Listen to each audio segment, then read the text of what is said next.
الحمدللہ رب العالمین والصلاة والسلام علی سیدنا الانبیاء والمرسلین اما بعد فاعوذ باللہ من الشیطان الرجیم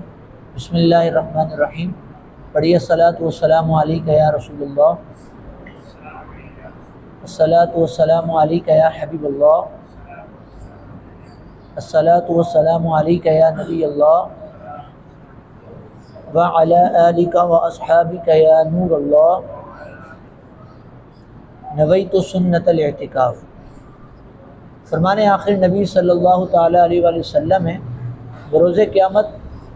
میرے نزدیک تر وہ شخص ہوگا جس نے دنیا میں مجھ پر کثرت سے درود پاک پڑھے ہوں گے. صلو علی الحبیب صلی اللہ تعالیٰ علی محمد صلی اللہ تعالیٰ علیہ وآلہ وسلم. صلاۃ و سلام علیک یا سیدی یا سیدی یا رسول اللہ.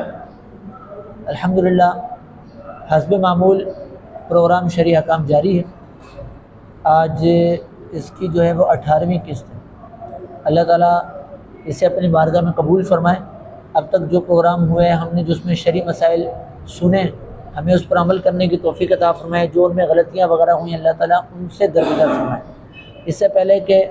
باقاعدہ اس سلسلے کا آغاز ہو، اچھی سی نیتیں کر لیتے ہیں. طبرانی شریف کی حدیث مبارک ہے، نیت المؤمن خیر من عملہ، یعنی مسلمان کی نیت اس کے عمل سے بہتر ہے. یاد رہے، کسی بھی عمل خیر پر بغیر اچھی نیت کے ثواب نہیں ملتا. جتنی نیتیں زیادہ ہوں گی اتنا ہی ثواب بھی انشاءاللہ زیادہ ملے گا. میں یہ نیت کرتا ہوں کہ اللہ کی رضا حاصل کرنے کے لیے اول تا آخر اس سلسلے میں شریک رہوں گا. یہاں پر جو مسائل پوچھے گئے، سوالات کیے گئے، ممکنہ صورت میں ان کے جوابات دینے کی کوشش کروں گا، خود بھی اس پر عمل کرنے کی کوشش کروں گا. آپ اس ٹائم یہ نیت فرمائیں کہ اللہ کی رضا حاصل کرنے کے لیے اول تا آخر اس سلسلے میں شریک رہیں گے. یہاں پر جو شرعی مسائل بیان کیے گئے پوری توجہ کے ساتھ ان کو سنیں گے اور اس پر عمل کرنے کی بھی کوشش کریں گے، اور ممکنہ صورت میں اپنے دیگر مسلمان بھائیوں تک بھی پہنچانے کی کوشش کریں گے. علم دین کی تعظیم کی نیت سے باادب ہو کر اس سلسلے میں شریک رہیں گے. اللہ تعالیٰ مجھے بھی اور آپ کو بھی عمل کرنے کی توفیق عطا فرمائے. السلام علیکم ورحمۃ اللہ وعلیکم وبرکاتہ. السلام ورحمۃ اللہ وبرکاتہ. مفتی صاحب کی بارگاہ میں یہ سوال عرض تھا کہ 4 رکعت والی نماز میں اگر بھولے سے پہلی رکعت میں اتحیات پڑھ لیں تو کیا دوسری رکعت میں اتحیات پڑھنا ضروری ہوگا؟ سوال یہ کیے کہ 4 رکعت والی نماز میں اگر نمازی بھولے سے 1 رکعت پڑھنے کے بعد اتحیات میں بیٹھ جائے، اتحیات پڑھ لیں، تو کیا اس صورت میں دوسری رکعت کے بعد دوبارہ اتحیات پڑھنا اس پر واجب ہے، ضروری ہے، یا پھر وہ یہ کہے کہ میں نے تو اتحیات پڑھ لی پہلی رکعت کے بعد، اب آخر میں ہی وہ اتحیات پڑھے؟ اس صورت میں نماز کا کیا حکم ہوگا؟ تو یاد رہے کہ نماز کے واجبات میں سے ایک واجب یہ بھی ہے کہ پہلی رکعت کے بعد یا تیسری رکعت کے بعد اتحیات نہ پڑھنا، اتحیات میں نہ بیٹھنا، یہ بھی واجب ہے. اب اگر نمازی نے 4 رکعت والی نماز میں پہلی رکعت کے بعد بھولے سے وہ اتحیات میں بیٹھ گیا، وہ سمجھا کہ میری دوسری رکعت ہے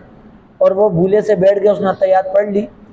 تو یہاں پر جو اس نے واجب چھوڑا یہ بھولے سے واجب چھوڑا. اب جب اس کو یاد آ گیا تو اس پر حکم یہ ہے کہ وہ فوراً کھڑا ہو، آگے نماز جاری رکھے، دوسری رکعت کے بعد بھی اتحیات میں بیٹھے گا اور آخر میں سجدہ صاحب کرے، اس کی نماز درست ادا ہو جائے گی. سجدہ صاحب واجب تھا، واجب ہونے کے باوجود نہیں کیا تو اب وہ نماز واجب الاعادہ ہو جائے گی. البتہ اس نے پہلی رکعت کے بعد اتحیات میں بیٹھ گیا اور اس واجب کو اس نے چھوڑا، سجدہ صاحب اس پر واجب تھا، اب وہ یہ سمجھا کہ میں تو پہلی رکعت کے بعد اتحیات میں بیٹھ چکا ہوں تو اب مجھے دوسری کے بعد بیٹھنے کی حاجت نہیں ہے. وہ دوسری کے بعد نہیں بیٹھا، اس نے دوسری پڑھ لی، تیسری پڑھ لی، چوتھی کے بعد جا کر وہ اتحیات میں بیٹھا. تو یہاں پر جو 2 رکعت کے بعد اتحیات میں بیٹھنا تھا، اس واجب کو اس نے جان بوجھ کر چھوڑا، جان بوجھ کر چھوڑا یا علم نہ ہونے کی وجہ سے چھوڑا، یا یہ سمجھ کر چھوڑا کہ میں نے تو پہلی رکعت میں اتحیات پڑھ لی تو اب مجھے نہیں پڑھنی. تو اس صورت میں اس نے اتحیات کو بھولے سے نہیں چھوڑا بلکہ اس واجب کو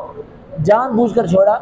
اور نماز کے کسی بھی واجب کو جان بوجھ کر چھوڑنے سے نماز واجب الاعادہ ہو جاتی ہے، یعنی ایسی نماز کا اعادہ واجب ہوتا ہے. تو 4 رکعت والی جو نماز ہوتی ہے، اب بھلے وہ فرض نماز ہو، واجب نماز ہو، 4 رکعت سنت مؤکدہ ہو، 4 رکعت سنت غیر مؤکدہ ہو، یا 4 رکعت نفل ہو، تمام نمازوں میں جو 4 رکعت والی نماز ہے اس میں جو 2 رکعت کے بعد بیٹھتے ہیں تحیات میں، اس کو کہتے ہیں قاعدہ اولیٰ، اور یہ قاعدہ اولیٰ واجب ہے۔ 4 رکعت فرض ہو یا واجب ہو یا سنت مؤکدہ ہو یا سنت غیر مؤکدہ ہو یا 4 رکعت نفل نماز ہو،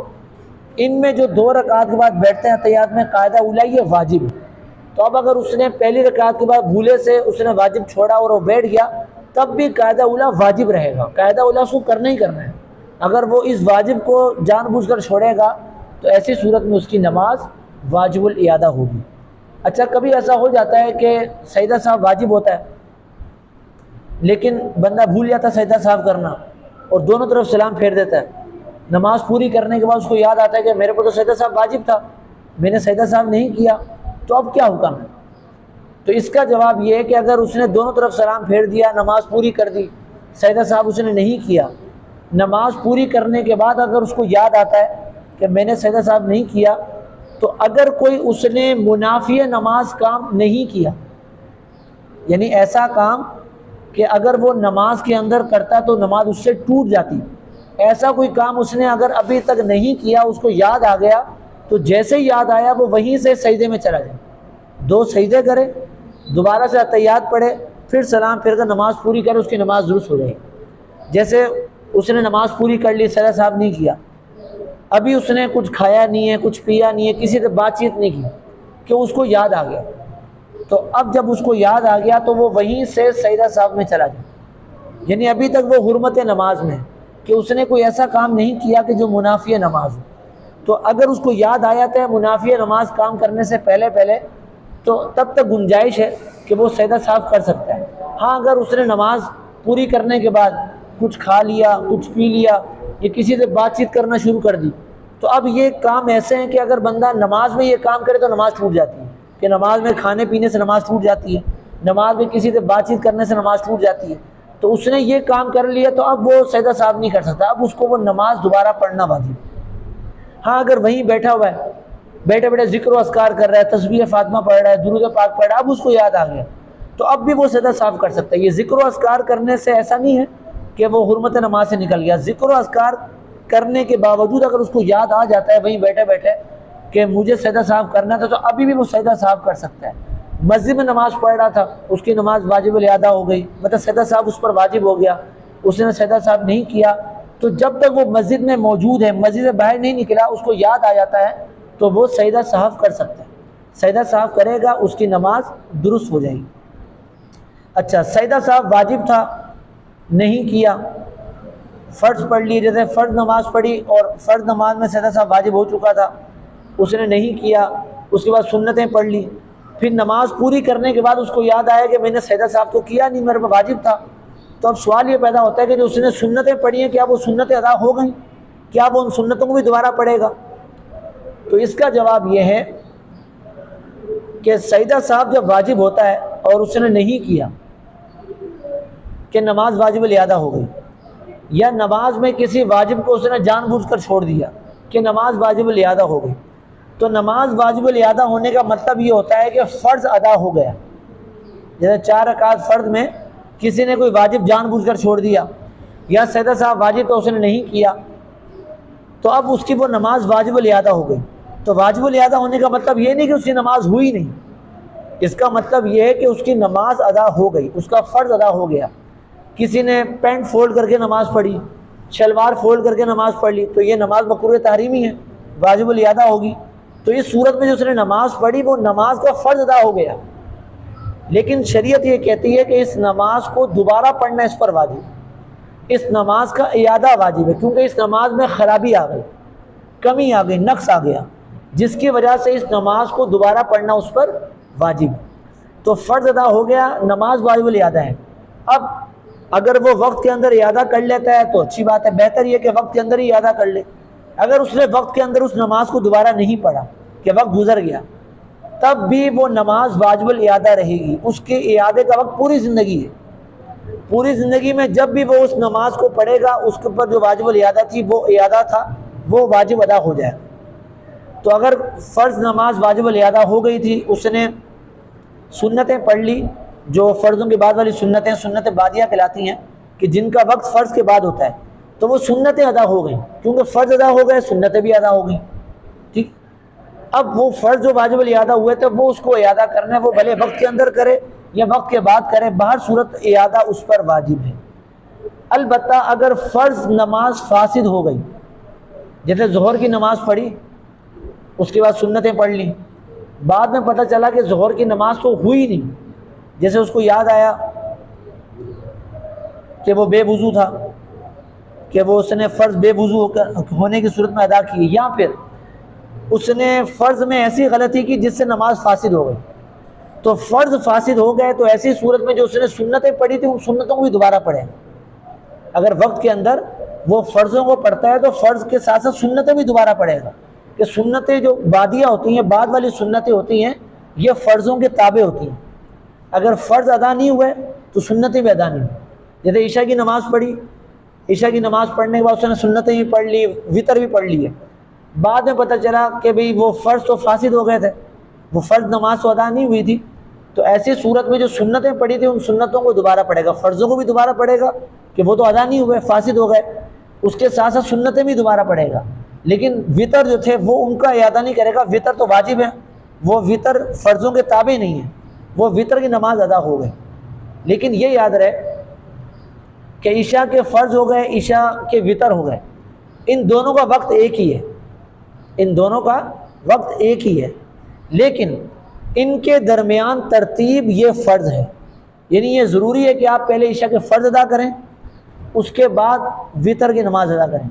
کسی نے جان بوجھ کر یاد ہوتے ہوئے بھی پہلے وطر پڑھ لیے بعد میں فرض ادا کیا تو اس کی وطر کی نماز ادا نہیں ہوگی. البتہ وہ بھول گیا، اس کو یاد ہی نہیں رہا کہ میں نے عشاء کے فرض پڑھے نہیں پڑھے، وہ سمجھا میں نے عشاء کے فرض پڑھ لیے ہیں، اس نے پہلے وطر پڑھ لیے، بعد میں اس کو یاد آیا کہ میں نے تو فرض پڑھے نہیں تھے، اس نے بھولے سے وطر پہلے پڑھ لیے.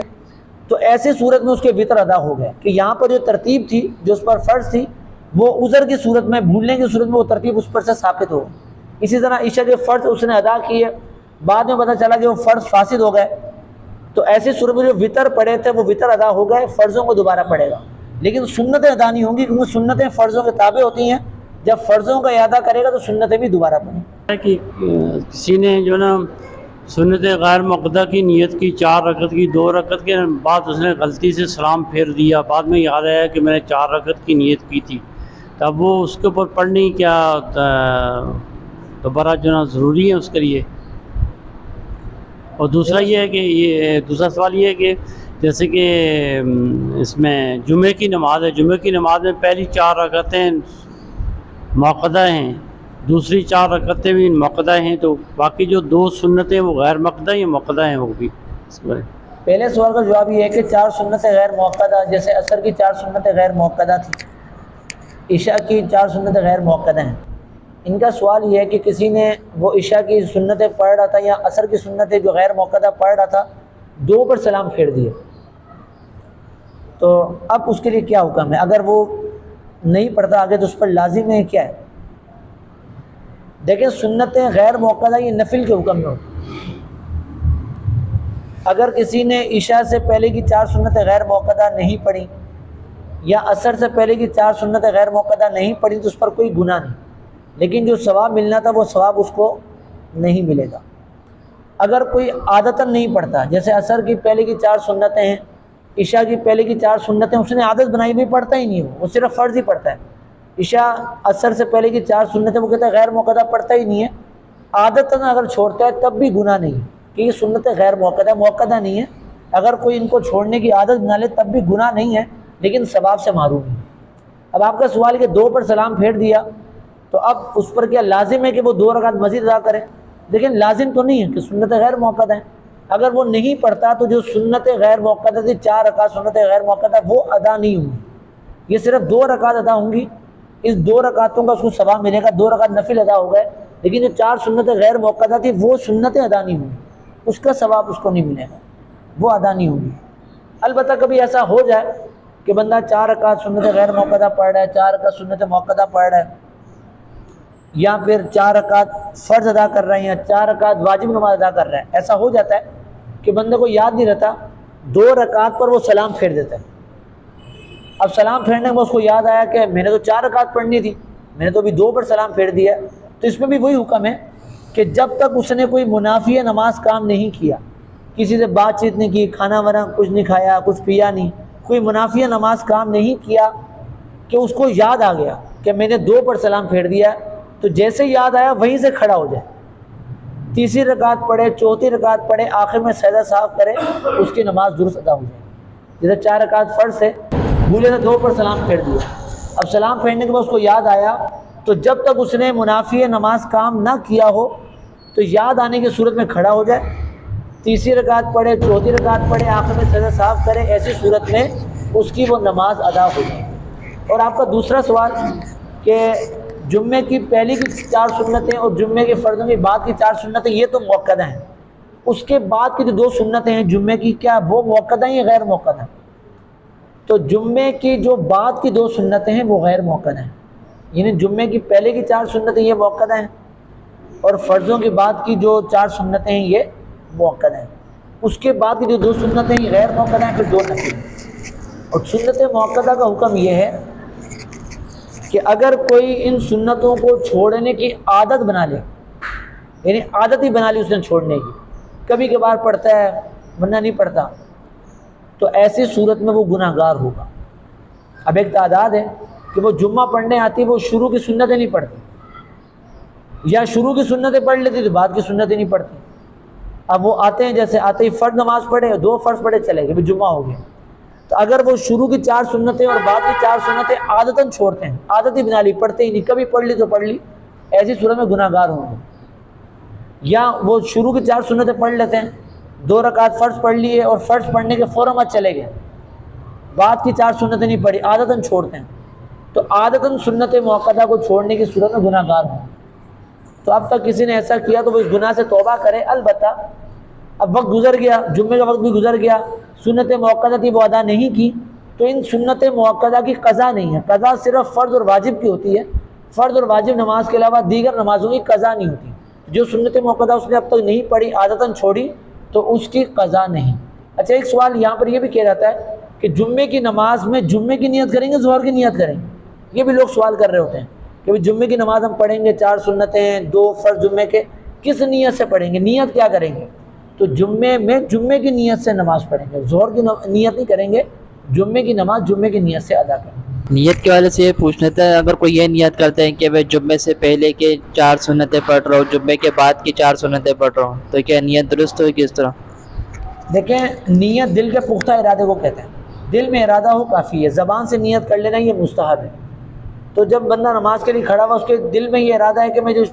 جمعے کی 4 سنتیں ہیں جو پہلے والی وہ پڑھ رہا ہوں، اتنی نیت کافی ہے۔ زبان سے بھی کہہ لیتا ہے کہ میں جمعے کی 4 سنتیں قبلیہ پڑھ رہا ہوں، تو بھی ٹھیک ہے۔ اگر قبلیہ نہیں بھی کہتا، بس یہ نیت کرتا ہے میں 4 رکعت سنتیں جو ہیں وہ ادا کر رہا ہوں، اتنی نیت بھی کافی ہے، اس کی وہ سنتیں ادا ہو جائیں۔ السلام علیکم۔ وعلیکم السلام ورحمۃ اللہ۔ میرا سوال یہ ہے کہ جمعے سے پہلے ہم نے موقدہ 4 سنت کی نیت کی اور جمعے کے ٹائم خطبے کی اذان ہو گئی، تو کیا 4 سنتیں مکمل کریں گے یا 2 سنتوں کے بعد سلام پھیر کر؟ ان کا سوال یہ ہے کہ جمعے کی 4 سنتیں شروع کر دی کہ سنتیں پڑھتے ہوئے خطبے کی اذان شروع ہو گئی، یا کبھی ایسا ہوتا ہے کہ سنتوں کے دوران ہی خطبہ شروع ہو جاتا ہے، تو اب کیا کریں؟ اب جیسے کوئی شخص لیٹ آیا، ابھی لیٹ آیا، اس نے آتے ہی نیت باندھ لی، اب اس نے نیت باندھی تھی کہ اذان شروع ہو گئی، اب وہ کیا کرے؟ اب وہ تو 4 سنتیں پڑھے گا تو اس دوران اذان بھی ہو جائے گی، ہو سکتا ہے کہ خطبہ بھی آدھے سے زیادہ گزر جائے۔ تو اگر اس نے سنتیں شروع کر دی ہیں، اب یہ ہے کہ وہ سنتیں پوری کریں، بھلے اذان ہو جائے، خطبہ ہو جائے، اب وہ سنتیں پوری کریں، 2 پر سلام نہ پھیریں، سنتیں پوری کریں۔ اور اس میں کوشش یہ کریں کہ ایسے وقت سنتیں شروع کریں کہ پتہ ہو کہ میں اذان اور خطبے سے پہلے سنتیں پوری کر لوں۔ اگر تاخیر ہو گئی ہے، دیر سے پہنچیں، اب اندازہ ہو گیا کہ بھی بیان ختم ہو گیا، لوگ سنتیں پڑھ رہے ہیں، اب اتنا وقت کم ہے کہ میں شروع کروں گا تو اذان یا خطبہ شروع ہو جائے گا، سنتوں کے دوران خطبہ آ جائے گا، تو ایسی صورت میں پھر آپ سنتیں بعد میں پڑھیں، ابھی نہ پڑھیں۔ لیکن اگر کسی نے شروع کر دی تو وہ پھر پوری 4 سنتیں پوری کریں، 2 پر سلام نہ پڑھیں۔ اور فرضوں کے پہلے کی 4 سنتیں اگر رہ جائیں تو اس کو ادا کرنے کا طریقہ یہ ہے کہ جمعے کے 2 فرض ادا کرنے کے بعد وہ جو بعد والی 4 سنتیں پہلے اس کو ادا کریں، اس کے بعد جو پہلے والی 4 سنتیں رہ گئی اس کو ادا کریں۔ یہی حکم ظہر میں بھی ہے۔ کبھی ظہر میں اگر کبھی ایسا ہو جائے کہ شروع کی 4 سنتیں رہ جائیں تو ظہر کے فرض پڑھ لیے، تو فرض پڑھنے کے بعد ظہر کی جو 2 سنتیں موقعہ وہ پڑھے، اس کے بعد 4 سنتیں موقعہ پڑھے۔ کیونکہ علماء فرماتے ہیں کہ جو پہلے کی 4 سنتیں موقعہ تھی اس نے وہ ادا نہیں کی، اس کا وقت تو گزر گیا، یہ جو اس نے وقت پر ادا کرنی تھی، تو اب فرضوں کے بعد کی جو سنتیں ہیں اس کو تو وقت پر ادا کرے، اس کو اپنے وقت پر ادا کرے، اس کے بعد وہ جو رہ گئی اس کو ادا کرے، یہ اس میں بہتر طریقہ۔ سجدہ صاحب اس کو یاد آ گیا اور وہ گیٹ تک پہنچ گیا، اب وہ گیٹ کے پاس ہی سجدہ صاحب کر کے نماز پوری کرے کیا؟ جہاں پہ وہ نماز اس نے شروع کی تھی وہیں پر ہی آنا ضروری ہے اس کے لیے؟ دیکھیں مسجد میں نماز پڑھ رہا تھا، سجدہ صاحب واجب تھا نہیں کیا، اس کے بعد ذکر و اذکار کر کے دعا وغیرہ کر کے وہ چلا گیا، لیکن مسجد کے اندر ہی موجود ہے، مسجد سے باہر نہیں نکلا، اس کو یاد آ گیا، تو مسجد میں اندر ہی موجود ہے، اس کو یاد آ گیا، تو اب اتنی گنجائش ہے کہ وہ آ کر وہیں سے آگے سجدہ صاحب کرے، نماز پوری کرے، اس کی نماز ہو جائے گی۔ لیکن اس میں یہ کوئی ضروری نہیں ہے کہ جہاں وہ نماز پڑھ رہا تھا اسی جگہ پر آ کر نماز پڑھے، بلکہ مسجد میں کسی بھی جگہ آ کر وہ نماز پوری کر سکتے۔ اور دوسرے ایک پوچھنا تھا کہ تیسری رکعت کے اندر پہلی رکعت کے اندر اس کو کھڑا ہونا ضروری تھا، واجب تھا اس کے لیے، تو اب وہ بیٹھ جاتا ہے، لیکن بیٹھتے ہی اس کو یاد آ رہا تھا 3 بار سبحان اللہ کہنے کی مقدار سے پہلے اس کو یاد آ رہا تھا، اس صورت میں کیا ہوگا؟ امام ہو یا غیر امام ہو، دونوں کے لیے؟ پہلی رکعت ہو گئی یا تیسری رکعت ہو گئی، ان دونوں رکعتوں میں قعدہ نہ کرنا واجب ہے۔ اس کا مطلب یہ ہے کہ اتنی تاخیر نہ کرے کہ جس سے اگلے فرض کی ادائیگی میں تاخیر ہو جائے، اتنا وقفہ نہ کرے۔ اور یہاں پر ایک رکن سے مراد 3 مرتبہ سبحان اللہ کہنے کی مقدار ہے، تو اگر کوئی پہلی رکعت کے بعد بھولے سے بیٹھ گیا، اتنی دیر بیٹھا کہ جتنی دیر میں 3 مرتبہ بندہ سبحان اللہ کہہ لیتا ہے، تو یہ تاخیر ہو گئی، اس کو کھڑا ہونا تھا دوسری رکعت کے لیے، قیام کرنا تھا، تو قیام میں تاخیر ہو گئی، اس صورت میں سجدہ صاحب واجب ہوگا۔ یہ حکم تیسری رکعت کا ہے۔ لیکن اگر ایسا ہو کہ 3 مرتبہ سبحان اللہ کہنے کی مقدار سے پہلے اس کو یاد آیا تھا،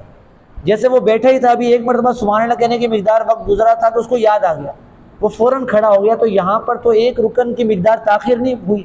تو جب تاخیر نہیں پائی گئی تو یہاں پر سجدہ صاحب واجب نہیں ہوئی۔ السلام علیکم ورحمۃ اللہ وبرکاتہ۔ السلام ورحمۃ اللہ وبرکاتہ۔ مفتی صاحب کی بارگاہ میں یہ سوال تھا کہ جو شوال کے 6 روزے ہیں کیا یہ مکروہ ہیں؟ شوال کے 6 روزے بالکل رمضان کے ساتھ ملا کر رکھنا، جیسے رمضان ختم ہوا،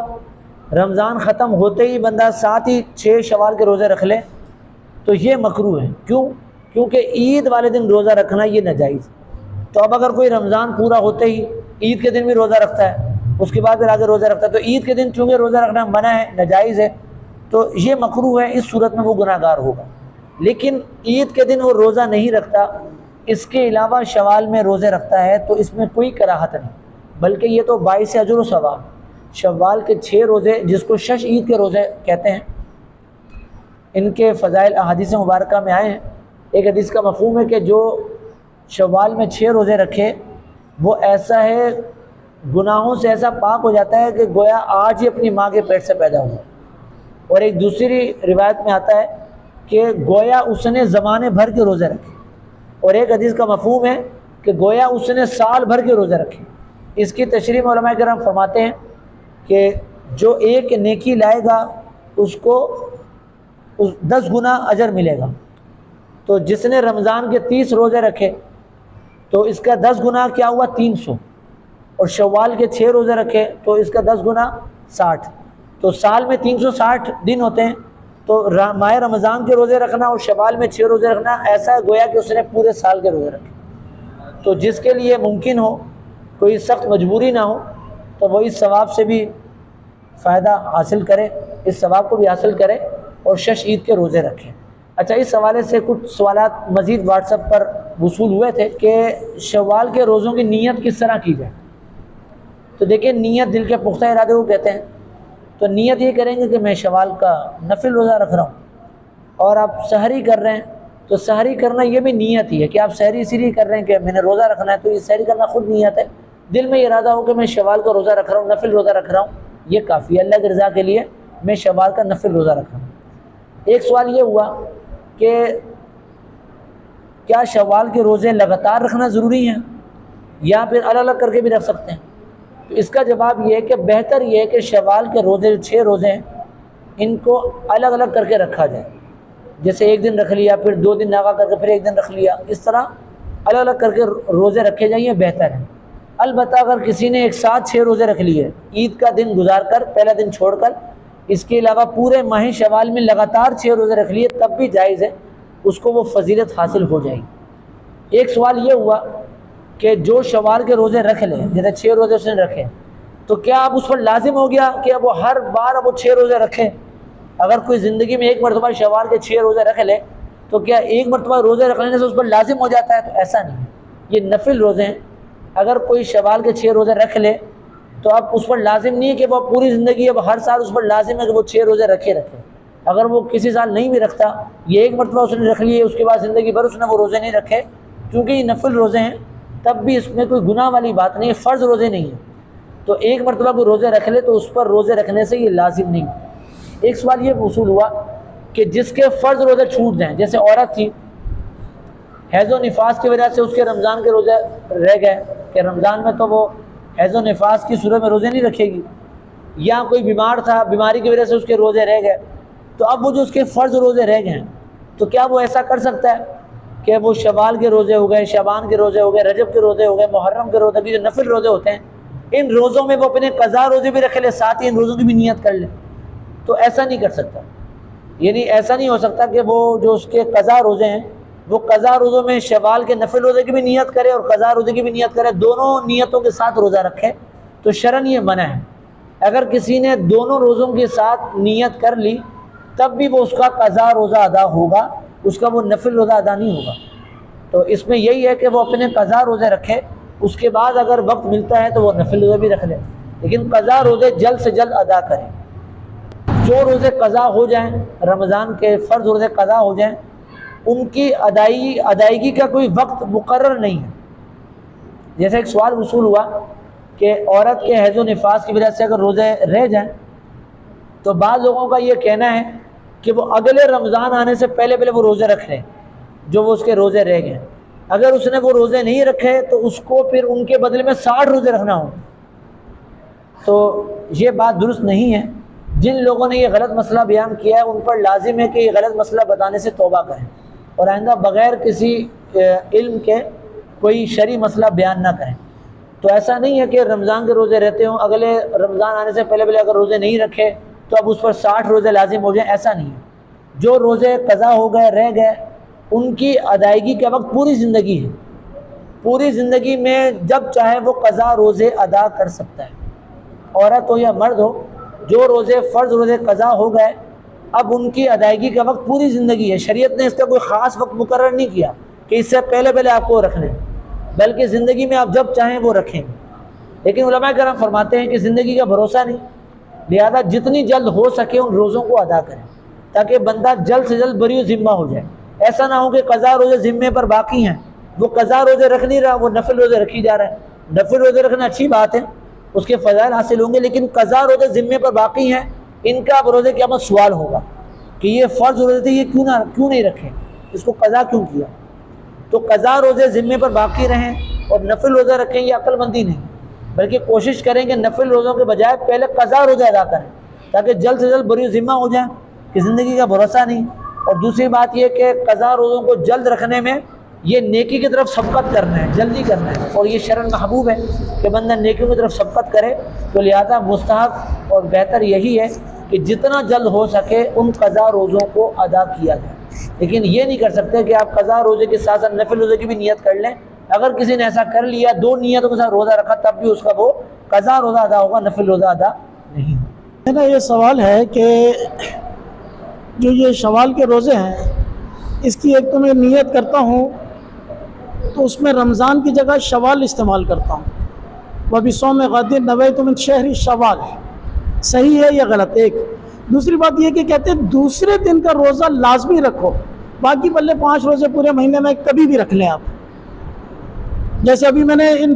9 دن ہو گئے ہیں، میرا 5واں روزہ آج، تو میں دوسرے دن نہیں رکھ پایا، مجھے خیال نہیں رہا، یعنی جو بھی تھا۔ تو کیا اب یہ دوسرے دن رکھنا یعنی لازمی ہے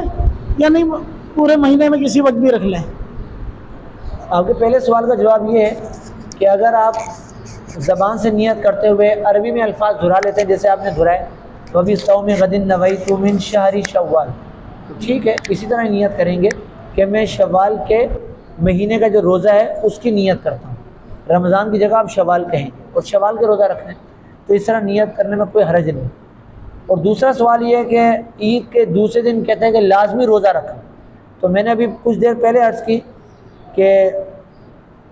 بعض لوگ کہتے ہیں، بعض لوگوں کا کہنا یہ تھا کہ عورت کے جو روزے حیض و نفاس کے سے چھوٹ جائیں، اگلے رمضان آنے سے پہلے اگر اس نے روزے نہیں رکھے تو اب اس پر 60 روزے رکھنا ضروری ہیں، لازم ہے. تو جس طرح وہ غلط مسئلہ تھا، اسی طرح یہ بھی غلط مسئلہ ہے. جس نے یہ مسئلہ اگر بیان کیا ہے یا جس نے اگر کسی کو بتایا ہے یا بولا ہے یا اس کے بتانے سے یہ بات مشہور ہو گئی ہے کہ عید کے دوسرے دن تو لازمی روزہ رکھو، بقیہ 5 روزے چاہو جس دن رکھ لو، تو جس نے یہ مسئلہ بیان کیا بالکل غلط مسئلہ بیان کیا.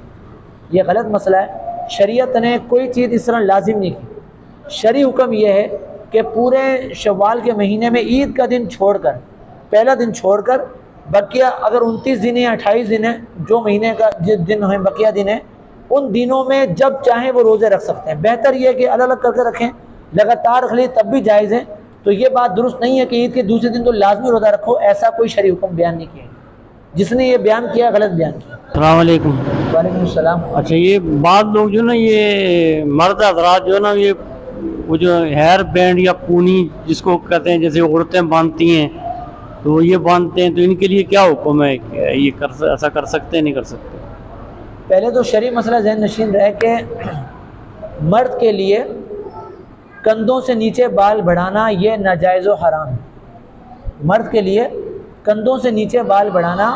یہ ناجائز و حرام ہے کہ اس میں عورتوں سے مشابہت ہے. اور اسی طرح عورت کے لیے کندھوں سے اوپر بال رکھنا،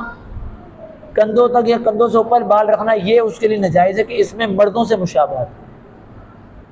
مرد کے لیے حکم یہ ہے کہ وہ اگر بال بڑھائے بھی تو کندھوں تک بال بڑھا سکتا ہے، اس سے نیچے بال نہیں بڑھا سکتا. پیارے آقا صلی اللہ تعالیٰ علیہ وسلم سے زلفیں رکھنا ثابت ہے. آپ کی زلفیں کبھی آدھے کان تک ہوا کرتی تھیں، کبھی اتنی بڑی آتی کہ کانوں کی لو تک اس کو وہ چھو جاتی، اور کبھی اتنی بڑی آتی کہ کندھوں کو چھو جاتی. کندھوں تک آپ کے مبارک بال ہوتے ہیں، کندھوں سے نیچے نہیں. کندھوں سے نیچے بال رکھنے میں مردوں سے مشابہت ہے، اور اگر کوئی مرد کندھوں سے نیچے بال رکھتا ہے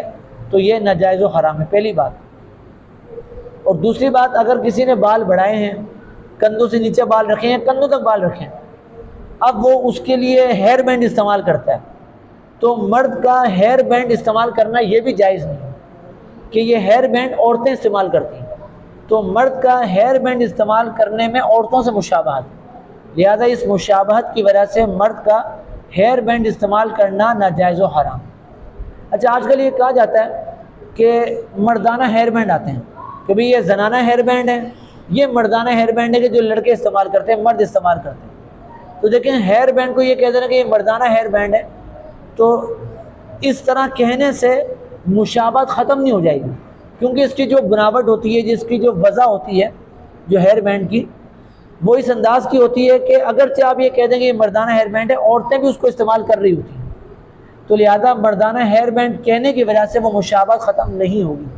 بالفرض اگر مان بھی لیا جائے، کیونکہ ایسا ہیئر بینڈ آ جاتا ہے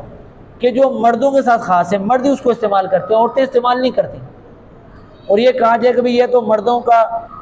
ہیئر بینڈ ہے، مرد ہی اس کو استعمال کرتے ہیں، عورتوں کا ہیئر بینڈ وہ ہے، وہ والا ہیئر بینڈ استعمال کرتی ہیں، تب بھی اس کی اجازت نہیں ہے. کیونکہ یہ جو ہیئر بینڈ استعمال کرتے ہیں یہ عموماً فساق لوگ استعمال کرتے ہیں، فاسق لوگ ہوتے ہیں، یہ لوگ استعمال کرتے ہیں. جو شریف ہوتے ہیں، فاسق نہ ہوں، وہ لوگ جو ہے یہ ہیئر بینڈ وغیرہ استعمال نہیں کرتے، اور فساق کی وضع اختیار کرنا شرعاً یہ بھی منع ہے. تو لہذا خلاصہ کلام یہ ہے کہ مرد کو اولاً تو کندھوں سے نیچے بال رکھنا ہی حرام ہے. کندھوں تک بال رکھ سکتا ہے، کندھوں سے نیچے بال رکھنا اس کے لیے حرام ہے. اور اگر اس کے بال بڑے ہیں، بھلے کندھوں تک ہیں، اس کے لیے وہ ہیئر بینڈ استعمال کرتا ہے تو اس کی بھی شرعاً اجازت نہیں ہے. اچھا، بعض لوگوں کو دیکھا ہے کہ بڑے بال ہوتے ہیں، وہ پیچھے جو ہے وہ جوڑا بنا لیتے ہیں، یا پونی باندھ لیتے ہیں، جوڑا بنا لیتے ہیں، تو یہ بھی جائز نہیں کہ اس میں عورتوں سے مشابہت. تو مردوں کو ایسا کوئی کام کرنا جس سے عورتوں سے مشابہت ہو، یا عورتوں کو ایسا کوئی کام کرنا جس سے مردوں سے مشابہت ہو، یہ ناجائز و حرام ہے. کہ حدیث مبارکہ میں ایسے مردوں پر لعنت کی گئی کہ جو عورتوں سے مشابہت اختیار کریں، اور ایسی عورتوں پر لعنت کی گئی ہیں جو مردوں سے مشابہت اختیار کریں۔ اللہ تعالیٰ ہمیں اس سے بچنے کی توفیق عطا فرمائے۔ کیا یہ بات درست ہے کہ جو شخص مکے میں ہو وہاں پہ شوال کا چاند دیکھے تو کیا اس پر حج فرض ہو جاتا ہے؟ یہ بات مشہور ہے کہ اگر کسی نے حج نہیں کیا، کسی نے حج نہیں کیا ہو اور وہ شوال کا چاند مکے میں دیکھ لے، یعنی مکے میں تھا کہ شوال کا چاند ہو گیا یا عید الفطر ہو گئی، عید اس نے مکے میں کی اور اس نے حج نہیں کیا تھا، اب وہ مکے میں تھا، عمرے کے لیے گیا ہوا تھا یا کسی اور کام کے لیے گیا تھا، مکے میں تھا، حج اس نے بھی نہیں کیا تھا کہ عید کا چاند اس کو مکے میں ہو گیا تو اب اس پر حج فرض ہو گیا، یہ بات مشہور ہے۔ تو یہ بات مطلقاً درست نہیں ہے، یعنی ایسا ہر صورت میں درست نہیں ہے کہ جو بندہ وہاں موجود ہے اس نے پہلے حج نہیں کیا، اب وہ وہاں موجود تھا کہ شوال کا چاند ہو گیا، عید کا چاند ہو گیا، اب اس پر حج فرض ہو گیا، ایسا نہیں ہے۔ حج کی شرائط ہیں، جب وہ ساری شرائط پائی جائیں تو حج فرض ہوتا ہے۔ حج کی شرائط میں سے ایک شرط یہ بھی ہے کہ وہ بندہ استطاعت رکھتا ہو، وہ بندہ استطاعت رکھتا ہو، یعنی حج کا جو خرچہ ہے اپنے گھر سے لے کر وہاں جانا، وہاں سے واپس آنا اور پھر وہاں کا جو خرچہ وغیرہ وہ، اور جب وہ جا رہا ہے آنے جانے تک جو گھر والوں کا نان نفقہ ہے، ضروری خرچہ ہے، اس پر وہ قدرت رکھتا ہو، تو اگر استطاعت ہو تو حج فرض ہوتا ہے۔ اب ایک شخص عمرے کے لیے گیا ہوا ہے، اس کو عید کا چاند وہاں ہو گیا، لیکن اس کے بعد اتنا پیسے ہی نہیں ہے کہ وہ حج ادا کر سکے، حج تک وہاں رک سکے، حج تک وہاں رک سکے اور پیچھے گھر والوں کا بھی خرچہ برداشت کر سکے، اتنے اس کے پاس پیسے ہی نہیں ہے، اتنی اس کی گنجائش ہی نہیں ہے، وہ اس صاحب استطاعت نہیں ہے، تو چونکہ یہ شرط نہیں پائی گئی اس صورت میں اس پر صرف اس وجہ سے کہ اس نے شوال کا چاند مکے میں دیکھ لیا حج فرض نہیں ہوگا۔ ہاں البتہ جو صاحب استطاعت تھا، جو صاحب استطاعت تھا وہاں موجود ہے اور اس کی اتنی گنجائش ہے کہ وہ وہاں حج تک رک سکتا ہے، حج ادا کر سکتا ہے، اور جب تک وہ رکا رہے گا وہاں پر پیچھے گھر والوں کا نان نفقہ ادا کرنے پر بھی قدرت رکھتا ہے، اگر وہ صاحب استطاعت اس پوزیشن میں ہے تو اس پر حج فرض ہو گیا۔ اب اگر اس کا ویزا نہیں لگتا یا وہاں کی گورنمنٹ اس کو رکنے کی اجازت نہیں دیتی کہ بھی آپ نہیں رک سکتے، آپ کو جانا ہوگا، آپ کا جو مدت پوری ہو گئی، اب وہ قانونی وجہ سے، قانونی رکاوٹ کی بنا پر وہ وہاں پر نہیں رک سکتا، اب اس کو واپس آنا ہوگا، واپس آ کر اس نے کوشش کی تو اس کا ویزا وغیرہ نہیں لگ رہا تو حج تو فرض ہو گیا، لیکن ان قانونی رکاوٹوں کی بنا پر اس سال حج نہ کرنے کی وجہ سے وہ گناہگار نہیں ہوگا، بلکہ اگلے سال اس پر حج کرنا، حج کے لیے جانا ہوگا کہ حج اس پر فرض ہو چکا۔ لیکن جس کی استطاعت نہیں ہے بھلے وہ شوال کا چاند وہاں دیکھ لے، اس پر صرف چاند دیکھنے کی بنا پر حج فرض نہیں ہوگا۔ حج کی شرائط ہیں، ان میں سے ایک شرط یہ ہے کہ مسلمان ہونا، عاقل ہونا، بالغ ہونا، اسی طرح صاحب استطاعت ہونا، وہ میں آپ کے سامنے بیان کر چکا کہ آنے جانے کا جو خرچہ ہے اور جب تک وہ وہاں رہے گا پیچھے گھر والوں کا نان نفقہ اور راستے کا پورا امن ہونا، یہ بھی حج کی شرائط میں سے ہے۔ اسی طرح حج کے ارکان ادا کرنے پر قدرت ہونا، اب جو نابینا ہے اس پر حج فرض نہیں ہے، اپاہج ہے کہ وہ وہاں جا ہی نہیں سکتا، ارکان ادا کر ہی نہیں سکتا، اس پر بھی حج فرض نہیں ہے۔ عورت پر حج فرض ہونے کی شرائط میں سے یہ بھی ہے کہ جیسے اگر یہ شرائط اس میں پائی گئیں، وہ صاحب استطاعت ہے، حج تو اس پر فرض ہو گیا، لیکن حج کی ادائیگی کے لیے جانے کے لیے ضروری ہے کہ اس کے ساتھ بالغ محرم ہو، بالغ محرم کا ہونا بھی ضروری ہے۔ اگر اس میں شرائط پائی جا رہی ہیں حج فرض ہو گیا ہے لیکن اب اتنی گنجائش ہے کہ وہ اکیلی جا سکتی ہے، اس کے ساتھ شوہر یا کوئی بالغ محرم نہیں ہے کہ جو اس کے ساتھ حج کے لیے جا سکے، تو ایسی صورت میں حج کی ادائیگی ابھی اس پر واجب نہیں ہے، اب وہ بالغ محرم کا انتظام کرے گی کہ یا تو بالغ محرم وہ خود صاحب استطاعت ہو کہ وہ اس کو ساتھ لے جائے، یا پھر اس کے بعد اتنے گنجائش ہے کہ وہ بالغ محرم کا خرچہ بھی برداشت کر سکتی ہے، تو اگر اس پوزیشن میں ہے تب تو اس پر ادائیگی بھی لازم ہو گئی، اور اگر ایسا نہیں ہے صرف اس پر حج فرض ہو رہا ہے، وہ خود جا سکتی ہے لیکن بالغ محرم کا بندوبست نہیں ہو رہا، تو اب اس پر ادائیگی واجب نہیں ہے، وہ انتظار کرے گی کہ وہ بالغ محرم کا بندوبست کرے، یہاں تک کہ انتظار کرتی رہی بندوبست نہیں ہو پایا کہ اب وہ اس پوزیشن میں آ گئی کہ وہ اب حج کے لیے جا نہیں سکتی، کہ حج بدل کی جو شرائط ہوتی ہیں وہ اس میں پائی جا رہی ہیں، تو وہ حج بدل کروائے یا پھر وصیت کر کے جائے کہ میری طرف سے حج جو فرض تھا وہ ادا کر دیا تھا۔ لیکن وہ خود تنہا حج کے لیے نہیں جا سکتی کہ بغیر محرم کے جو شرعی سفر ہے وہ عورت کے لیے شرعی سفر پر بغیر محرم کے جانا یہ جائز نہیں ہے۔ ایک سوال واٹس ایپ کے ذریعے کیا گیا کہ جو احرام کی چادریں ہوتی ہیں، کسی نے حج کیا یا عمرے کیے، اب اس کی خواہش یہ ہے کہ میں ان احرام کی چادروں کو اپنے کفن میں استعمال کروں، تو کیا اس کی اجازت ہے؟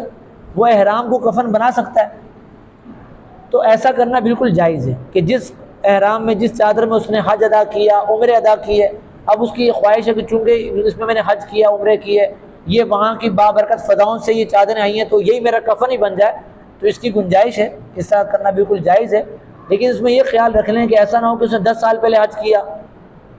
10 سال پہلے عمرے پہ گیا، اب اس نے وہ سنبھال کے چادریں رکھی نہیں ہیں، اب یہ وقت گزرنے کے ساتھ جو ہے وہ چادریں میلی ہو جاتی ہیں، تو اگر وہ میلی ہو گئیں تو اس کو دھو کر صاف ستھرا کر لیا جائے کہ کفن کا صاف ستھرا ہونا یہ شریعت کو مرغوب ہے، کہ پسندیدہ ہے کہ کفن صاف ستھرا ہو۔ تو اگر وہ چادریں میلی وغیرہ ہو گئی تو ان کو صاف ستھرا کر لیا جائے، دھو لیا جائے، تو احرام کی چادروں کو کفن میں استعمال کیا جا سکتا ہے۔ ایک سوال واٹس ایپ کے ذریعے یہ وصول ہوا کہ جو احرام کی چادریں ہیں کیا اس کو جو ہے وہ عید کا سوٹ بنا سکتے ہیں؟ کہ اگر کسی نے عمرہ کیا، حج کیا، احرام اس کے بعد رکھا ہوا ہے، اب وہ چاہ رہا ہے کہ میں اسی احرام کو اس عید پر جو ہے وہ اپنا سوٹ بنا لوں، تو احرام کی چادروں کو عید کے سوٹ پر استعمال کر سکتا ہے؟ تو ایسا کرنا بھی جائز ہے کہ اس نے جو احرام خریدا، جو اس کا احرام تھا جس میں اس نے عمرہ کیا، حج کیا، اب اس کا مالک تو وہی ہے، اب وہ چاہ رہا ہے کہ میں اس کو سلائی کروا کر اپنا سوٹ بنا لوں، اب وہ عید کے موقع پر سوٹ بنائیں یا کسی اور موقع پر سوٹ بنائیں، ان چادروں کو سوٹ میں استعمال کر لے، تو ایسا کرنا بھی جائز ہے۔ اچھا، ایک سوال یہ ہوا کہ حالت احرام میں، جیسے احرام پہنا ہوا ہے، اگر کوئی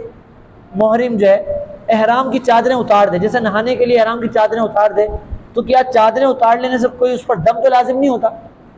تو ایسا نہیں ہے کہ احرام کے دوران اگر وہ چادریں اتار لے تو اس پر دم لازم ہو جائے، جن چیزوں سے دم لازم ہوتا ہے اس میں یہ بات شامل نہیں ہے۔ اب اگر محرم تھا، احرام کی حالت میں تھا، جیسے عمرے کے لیے گیا ہوا ہے، ابھی وہ عمرے کے افعال اس نے ادا نہیں کیے، احرام کی حالت میں، یا حج کے ارکان ادا کر رہا ہے احرام کی حالت میں، کہ اس پر سوتے میں غسل فرض ہو گیا، احتلام ہو گیا، تو اب تو اس پر غسل فرض ہے، غسل تو کرنا ہی کرنا ہے، اب غسل کرنے کے لیے تو چادریں اتارے گا، تو چادریں اتارنے سے دم لازم نہیں ہوتا، غسل فرض ہو گیا وہ تو اس کو کرنا ہوگا۔ اب احتلام ہو گیا، چادر وغیرہ پر نپاکی لگ گئی، تو اس نپاکی کو بھی دور کیا جائے گا، تو اگر کسی نے نپاکی کو دور کیا یا ویسے ہی اس نے احرام کی چادروں کو دھو لی حالت احرام میں، تو احرام کو دھونے سے یا چادر اتار لینے سے یا غسل کر لینے سے دم لازم نہیں ہوتا۔ البتہ غسل فرض نہ ہو، صرف میل کچیل دور کرنے کے لیے بندہ غسل کر لے، تو شریعت کو یہ مکروہ ہے، یہ پسندیدہ نہیں ہے کہ حاجی یا جو حالت احرام میں ہے وہ صرف میل کچیل دور کرنے کے لیے غسل کرے، تو یہ شرعاً پسندیدہ نہیں ہے، لیکن غسل کر لینے سے دم لازم نہیں ہوتا۔ مفتی صاحب سے یہ پوچھنا تھا کہ اگر گھر یا مسجد کی دیوار پہ یا محمد لکھ لیا جائے تو اس میں کیا حرج ہے؟ پیارے آقا صلی اللہ تعالیٰ علیہ وسلم کو نام لے کر پکارنا یہ شرعاً منع ہے، لہٰذا یا محمد کہہ کر پیارے آقا صلی اللہ علیہ وسلم کو مخاطب کرنا، آپ کو پکارنا، یہ شرعاً ممنوع ہے، کہ قرآن پاک کی آیت مبارکہ ہے، بسم اللہ الرحمن الرحیم، لا تجعلوا دعاء الرسول بینکم کدعاء بعضکم بعضا، یعنی تم رسول کے پکارنے کو آپس میں ایک دوسرے کو پکارنے کی طرح نہ ٹھہرا لو، یعنی ان کو اس طرح نہ پکارو جس طرح آپس میں ایک دوسرے کو پکارتے، اس سے منع کیا ہے۔ تو یا محمد، اب پیارے آقا صلی اللہ علیہ وسلم کا مبارک نام کیا ہے؟ محمد، اب یا محمد کا مطلب کیا ہوا؟ اے محمد، تو یہ نام لے کر پکارا جا رہا ہے۔ جیسے کسی کا نام ہو ابراہیم تو اس کو کہا جائے اے ابراہیم، اے اسماعیل، اے کریم، یعنی اس طرح نام لے کر مخاطب کرنا۔ تو جس طرح ہم آپس میں ایک دوسرے کو پکارتے ہیں، نام لے کر پکارتے ہیں، تو اس طرح پیارے آقا صلی اللہ علیہ وسلم کو نام لے کر پکارنا، مخاطب کرنا، یا محمد کہنا، یہ شرعاً ممنوع۔ لہذا دیوار وغیرہ میں، وہ مسجد کی دیوار ہو یا گھر کی دیوار ہو یا کسی اور جگہ، لکھائی میں یا محمد لکھنے سے بھی احتیاط برتی جائے، اس کے بجائے یا رسول اللہ، یا حبیب اللہ، یا نبی اللہ، اس طرح جو ہے وہ اچھے سے اچھے القابات کے ساتھ آپ کو پکارا جائے کہ اے اللہ کے رسول، اے اللہ کے حبیب، اے اللہ کے نبی، یعنی ان الفاظ کے ساتھ سرکار کو پکارا جائے، اچھے سے اچھے انداز کے ساتھ، اچھے سے اچھے القاب کے ساتھ پیارے آقا صلی اللہ علیہ وسلم کو پکارا جائے، یا محمد کہہ کر نہ پکارا جائے، اور یا محمد لکھنے میں بھی احتیاط کی جائے۔ تو لہذا اگر کہیں لکھوانا ہو تو یا رسول اللہ لکھوائیں، یا نبی اللہ لکھوائیں، یا حبیب اللہ لکھوائیں، اور اگر پہلے توجہ نہیں تھی اور لکھ دیا یا محمد تو اس کو مٹا دیا جائے، یا پھر اگر تختی وغیرہ لگی بھی ہو تو اس کے اوپر دوسری تختی لگا دی جائے، یا رسول اللہ لکھ کر اس کی تختی لگا دی جائے، ٹھیک ہے۔ اور لکھنے میں اگر کہیں دیوار وغیرہ میں اگر آپ یہ لکھائی کرنے جا رہے ہیں، یہ احتیاط کی جائے کہ ایسی جگہ یہ لکھائی نہ ہو کہ جہاں پر بارش کا پانی گرے اور پھر وہ پانی اس سے لگ کر وہ پانی نیچے زمین پر آئے، تو یہ ادب کا تقاضا نہیں ہے۔ اب جیسے کوئی بیرونی دروازے پر، باہر والے دروازے پر یہ لکھوا دے، کلمہ لکھوا دے، کوئی اور مقدس کلمات لکھوا دے، وہ ایسی جگہ لکھوائے گا پتہ ہے کہ وہاں پر بارش کا پانی لگے گا، گرے گا، پھر وہ لگ کر نیچے زمین پر بھی آئے گا، تو یہ ادب نہیں۔ ہاں کوئی ایسی جگہ کے اندر کمرے میں لکھوا دیا، کسی ایسی جگہ لکھوا دیا کہ جہاں پر بارش کا پانی وغیرہ پڑنے کے ایسی کوئی نوبت نہیں ہے تو وہاں لکھوا سکتے ہیں۔ بیرونی دروازے پر یا بیرونی جگہ پر یا ایسی جگہ پر کہ جہاں پر پتہ ہے کہ بارش کا پانی پڑ کر وہ نیچے زمین پر جائے گا، بے ادبی ہوگی، تو اس میں احتیاط کی جائے۔ السلام علیکم۔ وعلیکم السلام۔ میرا سوال ہے کہ کافی ڈاکومنٹ یا کوئی کاغذات ہوتے ہیں تو بندہ بولتا ہے یہ ایکسٹرا ہیں، ان کو جلا دیا جائے، اور اوپر نام لکھا ہوتا ہے محمد، جیسے میرا نام ہو گیا محمد شاہ سوار، تو ایسی صورت میں جلانے سے گناہ گار ہوگا یا نہیں؟ دیکھیں جو ایسے ردی والے کاغذ ہوتے ہیں یا اب ایسے کاغذ ہیں کہ اب ان کا استعمال باقی نہ رہا، تو اس پہ اگر مقدس کلمات لکھے ہوئے جیسے آپ نے محمد کہہ دیا اور بہت سارے کلمات ہوتے ہیں جو مقدس ہوتے ہیں، تو ان اوراق کو نہ جلایا جائے، جلانے کی شرعاً اجازت نہیں ہے۔ جلانے کے بجائے ان کو جو ہے وہ گھڑا کھود کر دفن کر دیا جائے، یا پھر کسی شاپر وغیرہ میں ڈال کر گہرے سمندر وغیرہ میں یا دریا وغیرہ میں اس کو ڈال دیا جائے۔ اس کا طریقہ یہ ہوتا ہے کہ اس میں جو ہے جیسے کاغذ وغیرہ آپ نے ڈالے ہیں، جو مقدس اوراق والے کاغذ ہیں اس میں آپ نے ڈالے ہیں، تو اس میں آپ پتھر وغیرہ کوئی وزنی چیز اندر ڈال دیں، اس میں کوئی پتھر وغیرہ ڈال کر وزنی چیز ڈال لیں کہ وہ بالکل اس میں ایسا نہ ہو کہ وہ ہلکا نہ رہے بلکہ وزن دار ہو جائے۔ اب اس میں آپ چیرے لگا کر دریا میں یا گہرے سمندر میں ڈالیں گے تو وہ پھر اوپر نہیں آئے گا، وہ پھر اندر ہی اندر، اب وہ اندر ہی گھل جائیں گے۔ تو اس طرح کر لیا جائے۔ یہاں جیسے ہماری دعوت اسلامی کی مجلس بنی ہوئی، مجلس اوراق، ان کے جو باکس لگے ہوتے ہیں وہاں پر بھی آپ یہ چیزیں ڈال سکتے ہیں کہ یہ بھی ٹیم آتی ہے، مجلس آتی ہے، وہ پھر ان کی ذمہ داری ہوتی ہے وہاں سے وہ لے جاتے ہیں، شرعی اعتبار سے جو اس کا طریقہ کار ہوتا ہے دفن کرنے کا یا سمندر برد کرنے کا وہ کر دیتے ہیں۔ تو ان ذرائع کو اختیار کیا جائے، اس کو جلایا نہ جائے، اور اگر جلانا ہی ہو تو جو آپ دیکھ رہے ہیں اگر مقدس کلمات وغیرہ لکھے ہوئے ہیں ان کو مٹا دیں آپ۔ اس کے علاوہ اگر پورے صفحے پہ کوئی مقدس کلمات آپ کو نظر نہیں آتا اور وہ کاغذ بوسیدہ ہو گیا استعمال کریں، اب اس کو جلا سکتے ہیں کہ پہلے مقدس نام وغیرہ مٹا دیا جائے، لیکن مقدس نام کے ہوتے ہوئے جلانے کی شرع اجازت ہے۔ اچھا، یا محمد کہنے کے اشعار میں اجازت ہوگی یا یہ بھی اس سے ممنوع ہے؟ اور اگر کوئی کہتا ہے تو کیا اس کو توبہ کرنا لازمی ہوگا؟ دیکھیں پیارے آقا صلی اللہ تعالیٰ علیہ وسلم کو عرض کریں کہ یا مطلب محمد نام لے کر پکارنا، آپ کو مخاطب کرنا، یہ ممنوع ہے۔ تو اگر کسی کلام میں ایسے اشعار ہیں کہ جس میں پیارے آقا صلی اللہ علیہ وسلم کو نام لے کر مخاطب کیا گیا، تو اب اس کلام کو پڑھتے ہوئے کوشش کی جائے کہ نام لینے کے بجائے کوئی آپ کا القاب، کوئی آپ کا صیغہ وغیرہ اس کو مطلب کہ استعمال کیا جائے، نام لے کر نہ پکارا جائے، اور جس نے پکار لیا تو آئندہ احتیاط کریں۔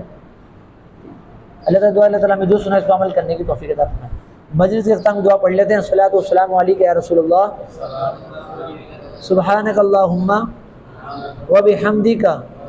لا الہ الا انت استغفرک واتوب الیک۔